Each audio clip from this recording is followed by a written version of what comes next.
So maayong adlaw di sa tuwang tanan di ano. So nami diri karon sa Marilog sa may Salaysay, Davao City no. Para mag charity kauban ako ang URCD sa Davao City no. Nami diri karon para sa charity sa usa ka family itdang. So na diri ang mga URCD nga mga grupo. So among gibisita ang usa ka family itdang nga aduna puy anak nga mao ni siya no. Ma'am say pangalan ni ma'am? Si Nicole. So pila ka tuig nga gantos? 8 months na. So 8 months na siya nag-antos sa iyang pero sa iyang sakit, unsa sakit ni ma'am sa iyang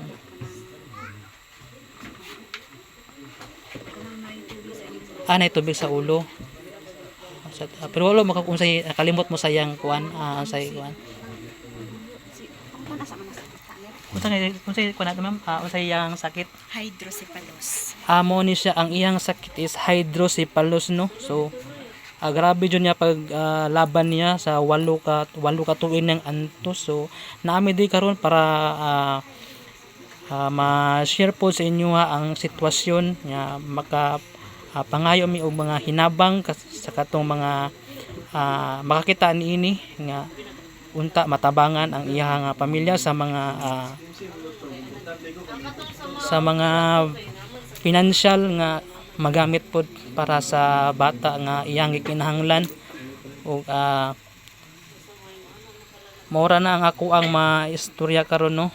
So unta matabangan si Baby Nicole sa iyang sitwasyon karon.